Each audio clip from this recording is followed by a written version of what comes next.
Hi everyone, welcome back to lucky cooking videos. ఈరోజు నేను గుడ్లు ఎన్నెత్తల కర్రీ చేయబోతున్నానండి. ఈ కర్రీ చాలా సింపుల్గా చాలా టేస్టీగా ఉంటుంది. ఇది నాన్ వెజ్ తినే వాళ్ళకైతే చాలా బాగా నచ్చుతుంది. చాలా సింపుల్గా చేసుకోవచ్చు. తయారు చేసే విధానం చూపిస్తాను రండి. ముందుగా వేడి నీళ్ళు పెట్టుకుని ఆ వేడి నీళ్ళు నెత్తళ్ళు మనం వేసుకుని ఒక 5 నిమిషాలు ఉంచుకొని 4 సార్లు కడిగి ప్లేట్లో తీసి పక్కన పెట్టుకుని స్టవ్ వెలిగించుకుని మట్టి గిన్నె పెట్టుకుని స్టవ్ మీద 2 టేబుల్ స్పూన్ల ఆయిల్ వేసుకుందాము.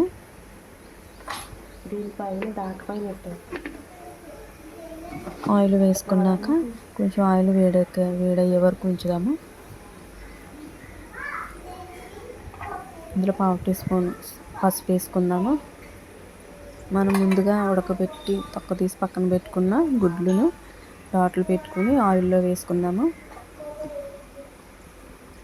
ఇలా డాట్లు పెట్టడం వల్ల ఉప్పు కారం గుడ్లోకి వెళ్ళి టేస్టీగా ఉంటుంది కర్రీ. ఇలా గుడ్లని ఆయిల్లో వేసుకున్నాము.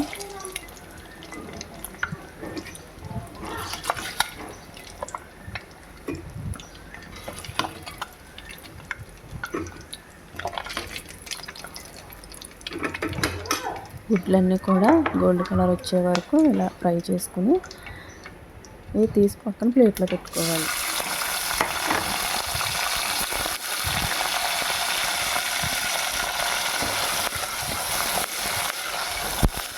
మనం శుభ్రం చేసుకున్న ఎండు బెత్తలను కూడా ఈ ఆయిల్లో వేసుకుని బాగా ఫ్రై చేసుకోవాలి.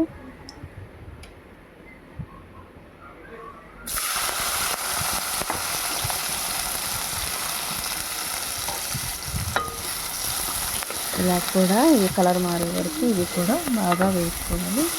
బాగా వేగిన తర్వాత ఇవి కూడా తీసి పక్కన ప్లేట్లో పెట్టుకుని పెద్ద సైజు ఉల్లిపాయలు 2 ఉల్లిపాయలు కట్ చేసుకుని 4 పచ్చిమిరపకాయలు ఇలా కట్ చేసుకుని ఇవి కూడా ఆయిల్లో వేసుకుంటున్నాను.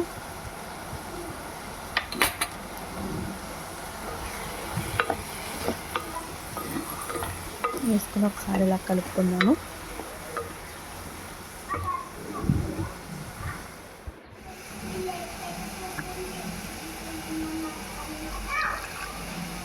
ఇందులో 1 స్పూన్ సాల్ట్ వేసుకున్నాం. త్వరగా మగ్గుతాయి ఆనియన్స్.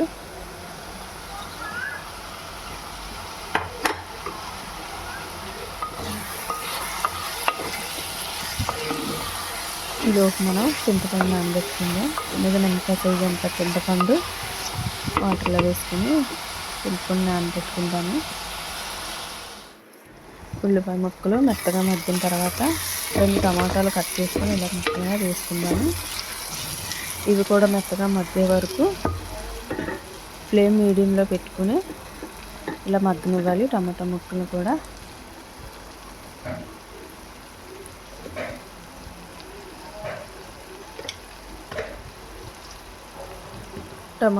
కూడా మెత్తగా మగ్గిపోనియండి.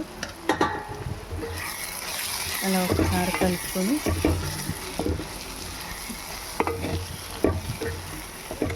దీనిలోకి 2 టేబుల్ స్పూన్లు కారం వేసుకుందాము. కొంచెం కారం ఎక్కువ వేసుకుంటే కర్రీ బాగుంటుంది.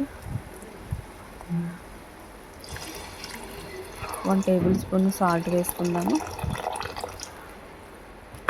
ఆల్రెడీ మనం ఉల్లిపాయలు వేగేటప్పుడు 1 స్పూన్ సాల్ట్ వేసుకున్నాం కాబట్టి చూసుకుని వేసుకోండి. ఉప్పు కారం కూడా కొంచెం ఈ ఆయిల్లో మగ్గిన తర్వాత ఇలా ఆయిల్ అంతా సపరేట్గా ఇలా పైకి వస్తున్నప్పుడు మనం ముందుగా నానబెట్టుకున్న చింతపండు రసాన్ని వేసుకుందాము.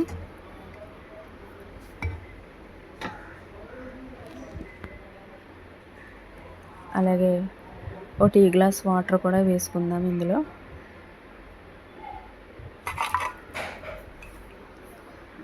వాటర్ వేసుకున్నాక మొత్తం అంతా మళ్ళీ ఒకసారి కలుపుకుందాము. ఇలా కలుపుకున్నాక మనం ముందు ఫ్రై చేసి పెట్టుకున్న గుడ్లు ఎన్నెత్తలు కూడా ఇందులో వేసుకుందాము.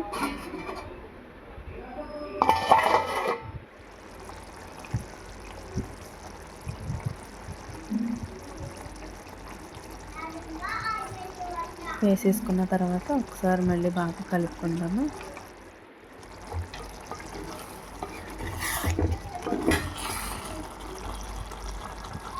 కలుపుకున్న తర్వాత మూత పెట్టుకుని ఒక 5 నిమిషాలు మీడియం ఫ్లేమ్లోనే ఉడికించుకుందాము ఈ కర్రీని.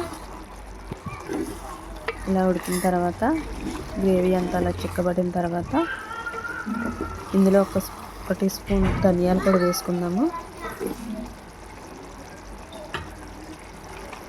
1/2 టీ స్పూన్ సాల్ట్ కూడా వేసుకుందామండి. కర్రీలో కొంచెం సాల్ట్ తక్కువ ఉంది, నేను సాల్ట్ వేసుకుంటున్నాను. 1/2 టీ స్పూన్ సాల్ట్.